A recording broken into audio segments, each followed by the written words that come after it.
அனைவருக்கும் வணக்கம். இன்னைக்கு நம்ம ரயில்வேலேருந்து பார்த்தீங்கன்னா என்டிபிசி நான் டெக்னிக்கல் பாப்புலர் கேட்டகரி அப்படின்னு சொல்லக்கூடிய நான் டெக்னிக்கலுக்கான எக்ஸாமினேஷன்ஸுக்கான ஷார்ட் நோட்டீஸ் வந்து ரிலீஸ் ஆயிருக்குது. ஸோ ரொம்ப பேர் ரொம்ப நாள் எதிர்பார்த்துட்டு இருந்த ஒரு விஷயம் தான். அதாவது எனி டிகிரி முடித்தவங்க இந்த எக்ஸாம் அப்ளை பண்ணலாம், அதில் 12th முடித்தவங்க சம் கேட்டகரிக்கு அப்ளை பண்ணலாம். ஸோ இந்த எக்ஸாம் ரொம்ப பேர் வெயிட் பண்ணிட்டு இருந்தீங்க, அதுக்கான ஷார்ட் நோட்டீஸ் தான் வந்திருக்குது. அதை தான் நம்ம வந்து பார்க்க போகிறோம். ஸோ ரயில்வே ரெக்ரூட்மெண்ட் போர்டு தான் இதை வந்து கண்டக்ட் பண்ண போகிறாங்க. என்டிபிசி இது வந்து பார்த்தீங்கன்னா கிராஜுவேட் அண்டர் கிராஜுவேட் 2 லெவலுக்கான நோட்டிஃபிகேஷன் ரிலீஸ் ஆயிருக்குது. ஸோ எல்லாரும் வந்து பார்த்தீங்கன்னா இந்த எக்ஸாமுக்கு நீங்கள் எப்படி அப்ளை பண்ணலாம்னா ஒன்லி ஆன்லைன் மோட், அதாவது நீங்கள் ஆன்லைன் வழியாக மட்டும்தான் அதற்கான எக்ஸாமுக்கு வந்து அப்ளை பண்ண முடியும். இதுக்கான இம்பார்ட்டன்ட் டேட்ஸ் அப்படின்னு சொல்லி பார்க்குறப்ப கிராஜுவேட் லெவல் நீங்கள் டிகிரி ஹோல்டராக இருந்துச்சிங்கன்னா உங்களுக்கு வந்து பார்த்தீங்கன்னா ஓப்பனிங் டேட் ஆஃப் அப்ளிகேஷன் வந்து பார்த்தீங்கன்னா 14/9/2024 நமக்கு அப்ளிகேஷன் வந்து ஓப்பன் ஆகுது. Closing date for submission of application வந்து பார்த்தீங்கன்னா 13/10/2024 நைட்டு 12 மணி வரைக்கும் நீங்கள் என்ன பண்ணிக்கலாம்னா அப்ளை பண்ணிக்கலாம் அப்படிங்கிற மாதிரி கொடுத்துருக்குறாங்க. ஸோ அப்ளை பண்ணுற டேட்டு 14/9 உங்களுக்கு அப்ளை பண்ணுற டேட்டு. அடுத்து நீங்கள் சப்போஸ் டிகிரி ஹோல்டாக இருக்கும் பட்சத்தில் உங்களுக்கு என்னென்ன போஸ்ட்லாம் நீங்கள் எலிஜிபிள் அப்படின்னு சொல்லி பார்க்குறப்ப உங்களுக்கு இது வந்து pay scale as per 7th pay commission பிரகாரம் 6th பே ஸ்கேல் வந்து பார்த்தீங்கன்னா நமக்கு 6th, அதாவது இந்த போஸ்ட் வந்து பார்த்தீங்கன்னா இப்போ உங்களுக்கு ஆட் பண்ணியிருக்காங்க. போன டைம் இந்த போஸ்ட் வரல. சீஃப் கமர்ஷியல் கம் டிக்கெட் சூப்பர்வைசர்னு சொல்லி ஒரு நல்ல போஸ்ட். ஆக்சுவலி இதெல்லாம் முன்னாடி ப்ரொமோஷனில் இருந்தது, அதை இப்போ டேரக்ட் ரெக்ரூட்மெண்ட்டாகவே கொண்டு வந்துட்டாங்க. உண்மையிலே ஒரு நல்ல ஒரு போஸ்ட்டு. இதுக்கான பே ஸ்கேல் வந்து பார்த்தீங்கன்னா 6th கொடுத்துருக்காங்க. இனிஷியல் பே வந்து 35,400 அப்படிங்கிற மாதிரி கொடுத்துருக்காங்க. இதற்கான மெடிக்கல் ஸ்டாண்டர்ட் வந்து B2 அப்படிங்கிற மாதிரி இருக்கணும். பின்னாடி கூட சொல்லியிருப்பாங்க மெடிக்கல் ஸ்டாண்டர்டு. ஏஜ் லிமிட் வந்து பார்த்தீங்கன்னா 18லேருந்து 36 வயசு வரைக்கும் இதில் அப்ளை பண்ணிக்கலாம். அசான் 1/1/2025 பிரகாரம் நீங்கள் 18 வயசுலேருந்து 36 வயசுக்குள்ளே இருந்தீங்கன்னா இந்த போஸ்ட்டுக்கு நீங்கள் அப்ளை பண்ணலாம். எவ்வளோ வேகன்சிஸ் இருக்குன்னா 1736, எல்லா சோனுக்கும் சேர்த்து 1736 வேகன்சி இருக்குது. அடுத்து இருக்கக்கூடிய ஒரு ஸ்டேஷன் மாஸ்டர் அப்படிங்கக்கூடிய ஒரு சூப்பர் போஸ்ட்டு. இதுக்கு வந்து பார்த்தீங்கன்னா லெவல் பே 6 தான், அதே 35,400. இதுக்கு மெடிக்கல் ஸ்டாண்டர்ட் வந்து A2 இருக்கணும். 18லேருந்து 36 வயசு இருக்கிறவங்க இதுக்கு அப்ளை பண்ணலாம். 994 வேக்கண்ட் வந்து கால்ஃபர் ஆயிருக்குது. அடுத்து கூட்ஸ் ட்ரெயின் மேனேஜர்னு சொல்லக்கூடிய போஸ்ட்டு லெவல் 5 29,200 இனிஷியல் பேயாக இருக்கும். ஸோ A2 மெடிக்கல் ஸ்டாண்டர்டு 18லேருந்து 36 வயசு வரைக்கும் அப்ளை பண்ணலாம். 3144 வேக்கண்ட் வந்து கால்ஃபர் ஆயிருக்குது. Junior account assistant come typist இதுவும் லெவல் 5 29,200 மெடிக்கல் ஸ்டாண்டர்ட் C2 இருக்கணும்.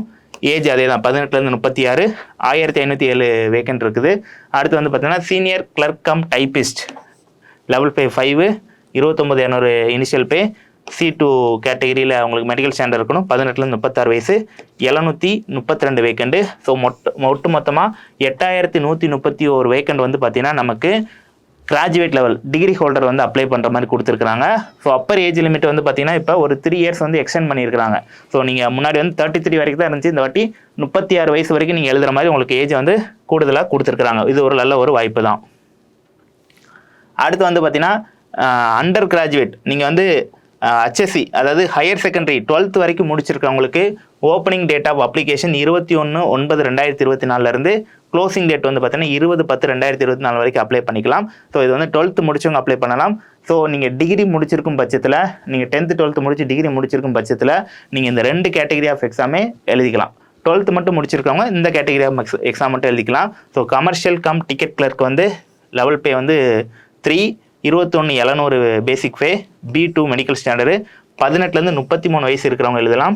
2022 வேக்கண்ட் வந்து கொடுத்துருக்குறாங்க. அதே accounts clerk come டைப்பிஸ்ட்டுக்கு level pay 2 19,900 வேக்கண்டு. C2 category medical standard. Age லிமிட்டை பொறுத்த மட்டும் எல்லாமே 18லேருந்து 33 வயசு தான். இல்லை 361 வேக்கண்ட் வந்து இருக்குது. அடுத்து junior clerk cum typist level pay 2 19,900. C2 990 வேக்கண்டும். ட்ரெயின்ஸ் கிளர்க்கு வந்து பார்த்தீங்கன்னா level pay 2 19,900. A3 medical standard 72 vacant. So ஒட்டு மொத்தமாக 3,445 வேக்கண்ட் வந்து பார்த்தீங்கன்னா 12th முடித்தவங்களுக்காக கொடுத்துருக்காங்க. டிகிரி முடிச்சிருந்தா நீங்கள் இதுக்கும் எலிஜிபிள் தான். ஸோ அது நீங்கள் அப்ளை பண்ணுறப்ப ஜோன் வரை அப்ளை பண்ணுவீங்க.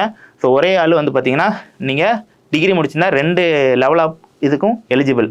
ஸோ நீங்கள் வந்து பார்த்தீங்கன்னா உங்களுக்கு 12th முடிச்சிருந்தா இந்த லெவல் மட்டும் நீங்கள் எலிஜிபிள். சரியா? ஸோ இதில் வந்து 3 இயர்ஸ் எக்ஸ்டெண்ட் பண்ணியிருக்காங்க. முன்னாடி 30 வயசாக இருந்துச்சு, இப்போ உங்களுக்கு 33 வயசாக உங்களுக்கு வந்து இன்க்ரீஸ் பண்ணியிருக்கிறாங்க. உங்களுடைய மெடிக்கல் ஸ்டாண்டர்ட்ஸ் அப்படின்னு சொல்லி பார்க்குறப்ப கொடுத்துருக்குறாங்க. ஸோ A2னா என்ன, A3னா என்ன, B2னா என்ன, C2 தான் என்னன்னு சொல்லிட்டு நீங்கள் உங்களுக்கு நியரஸ்ட்டாக ஹாஸ்பிட்டலில் போய் இந்த பர்டிகுலர் டெஸ்ட்லாம் பண்ணி நீங்கள் என்ன பண்ணிக்கலாம், உங்களோட மெடிக்கல் ஸ்டாண்டர்ட் எடுத்துக்கலாம்.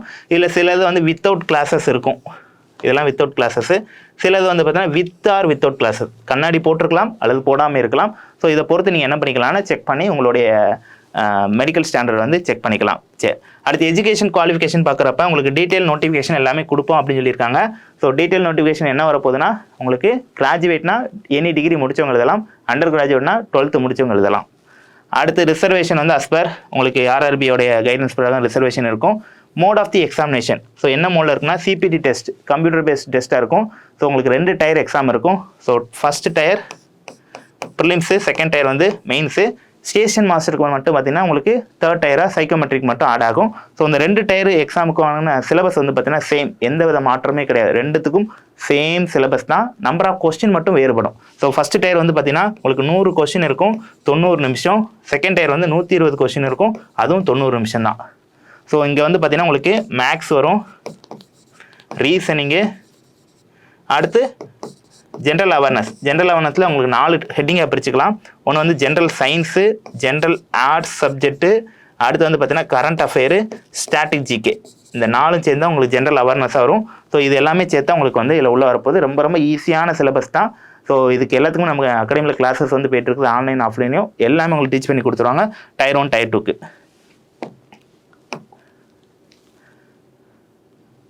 அடுத்து உங்களுக்கு எக்ஸாமினேஷன் ஃபீஸை பொறுத்த மட்டும் நீங்கள் அதாவது பார்த்தீங்கன்னா 500 rupees உங்களுக்கு ஃபீஸ் வந்து சார்ஜ் பண்ணுவாங்க. அந்த 500லையும் CPT 1 நீங்கள் அட்டன் பண்ணுறப்ப உங்களுக்கு 400 உங்கள் அக்கௌண்ட்டுக்கு ரீஃபண்ட் ஆயிரும். நீங்கள் எதுலேருந்து பே பண்ணீங்களோ அதே அக்கௌண்ட்டுக்கு ரீஃபண்ட் ஆயிரும். ஸோ அப்போ ஃபீஸ் அப்படின்னு சொல்லி பார்க்குறப்ப 100 rupees தான் வந்து வச்சுக்கலாம். Suppose SC ST ex serviceman, PWD, female, transgender, minorities or economically backward கிளாஸஸாக இருக்கும் பட்சத்தில் நீங்கள் 250 ரூபா பே பண்ணால் போதும். அந்த 250 ரூபா உங்களுக்கு என்ன ஆயிரும், உங்களுக்கு ரீஃபண்ட் ஆயிரும். சரியா? ஸோ இங்கே உங்களுக்கு ஃபீஸ் இல்லை அப்படிங்கிற கணக்கு தான். ஆனால் நீங்கள் அட்டன் பண்ணால் மட்டும்தான் என்ன ஆகும், உங்களுக்கு ரீஃபண்ட் ஆகும். அப்ளை பண்ணிட்டு அட்டன் பண்ணால் பார்த்தீங்கன்னா உங்களுக்கு 500 ரூபா ரீஃபண்ட், அந்த 400 rupees ரீஃபண்ட் ஆகாது. சரியா? அடுத்து ரெக்ரூட்மெண்ட் ப்ராசஸ்ன்னு சொல்லி பார்க்குறப்ப உங்களுக்கு எப்படி இதை எடுப்பாங்கன்னா, ஃபஸ்ட்டு டயர் 1ங்கிறப்ப எல்லாத்துக்குமே ஒரே எக்ஸாம் தான், ப்ரிலிம்ஸ் வந்து சேம் எக்ஸாம் நடக்கும். ஸோ அதில் நீங்கள் எடுக்கக்கூடிய மார்க்கை பொறுத்து ஒவ்வொரு லெவலுக்குமே மெயின்ஸ் தனித்தனியாக நடக்கும். இப்போ எடுத்துக்காட்டுக்கு லெவல் 2க்கு மெயின்ஸ் தனியாக நடக்கும், லெவல் 6க்கு மெயின்ஸ் தனியாக நடக்கும். ஸோ ஒரே ஆள் வந்து பார்த்தீங்கன்னா எல்லா லெவல் ஆஃப் எக்ஸாம்லையும் கிளியர் ஆகலாம். நீங்கள் நல்ல மார்க் எடுத்திருந்தீங்கன்னா எல்லா லெவல் ஆஃப் எக்ஸாம் நீங்கள் என்ன பண்ணலாம், கிளியர் ஆகி எல்லாத்துக்கும் மெயின்ஸ் எழுதுற மாதிரி உங்களுக்கு ஆப்பர்ச்சுனிட்டிஸும் இங்கே வந்து இருக்குது. சரிங்களா? ஸோ ஹவு டு அப்ளைன்னு சொல்லி பார்க்குறப்ப RRB வெப்சைட் மூலிமா அப்ளை பண்ணிக்கலாம். ஸோ அது மட்டும் இல்லாமல் நமக்கு என்னென்ன வெப்சைட்னு சொல்லி பார்க்குறப்ப இப்போ நம்ம கொடுத்துருக்க வேக்கண்ட் வந்து ஓவரால் ஆல் ஓவர் இந்தியாக்கான வேக்கண்ட் தான் கொடுத்துருக்குறாங்க. ஸோ இது வந்து பார்த்தீங்கன்னா நமக்கு சோன்ஸ், ஒவ்வொரு சோன்லையுமே உங்களுக்கு டீட்டெயில் நோட்டிஃபிகேஷனில் ஒவ்வொரு சோன்லையுமே எவ்வளோ வேக்கண்ட் இருக்குது அப்படிங்கிறத உங்களுக்கு புட்டப் பண்ணுவாங்க. ஸோ அதன் அடிப்படையில் இப்போ சென்னைக்கு தனியாக இருக்கும், பெங்களூர் தனியாக இருக்கும். ஸோ அதில் நீங்கள் ஏதாவது ஒரு சோனுக்கு தான் ஒருத்தர் வந்து அப்ளை பண்ண முடியும்.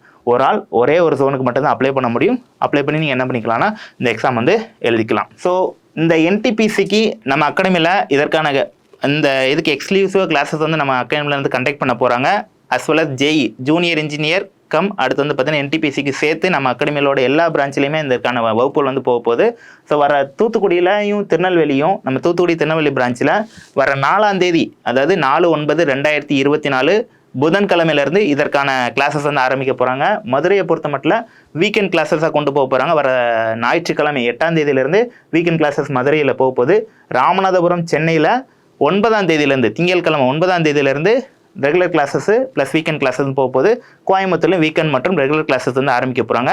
இந்த கிளாஸஸ் வந்து பார்த்தீங்கன்னா நமக்கு கம்ப்ளீட் செட்டாக புக்கு உங்கள் கையில் கொடுத்துருவாங்க. கம்ப்ளீட் சிலபஸை கவர் பண்ணி கிளாஸஸ் முடிச்சு கொடுத்துருவாங்க. அது மட்டும் இல்லாமல் உங்களுக்கு டெய்லி மார்க் டெஸ்ட்டு, டே ஷீட் கொடுத்து படிக்க வைக்கிறது, ஸ்ட்ராட்டஜிக்கை படிக்க வைக்கிறது, ஓரல் டெஸ்ட் வைக்கிறது, இந்த மாதிரி நிறைய விஷயங்கள் பண்ணி உங்களை இந்த எக்ஸாமில் வந்து பாஸ் பண்ணுறதுக்கான எல்லா வழிமுறையும் பண்ணுவாங்க. ஸோ ரயில்வேயை பொறுத்த மட்டும் நம்ம அகாடமி ரொம்ப எக்ஸ்ட்ரீம் லெவலில் இறங்கி உங்களுக்கு வந்து வேலை பார்ப்பாங்க. ஸோ ரயில்வேல பொறுத்த மட்டும் நம்ம அகாடமிலேருந்து நிறைய அச்சீவர்ஸ் வந்து நம்ம அனுப்பியிருக்கோம். ஸோ இந்த டைமும் அதே ஒரு நோக்கத்தோட இந்த பேட்சஸ் வந்து ஸ்டார்ட் பண்ண போகிறாங்க. ஸோ இந்த பேட்சில் நீங்கள் கலந்து கொள்ளணும் விருப்பப்பட்டீங்கன்னா அந்த பிரான்ச்சுக்கு நீங்கள் கால் பண்ணி சேர்ந்துக்கலாம். சப்போஸ் நீங்கள் வீட்டில் இருந்தே அல்லது வேலை பார்த்துட்டே படிக்கணும்னு நினச்சிங்கன்னா ஆன்லைன்லேயும் சுரேஷ் பாடசாலை வழியாக நீங்கள் ஆன்லைன்லேயும் நீங்கள் இந்த பேட்சஸ் வந்து ஜாயின் பண்ணிக்கலாம்.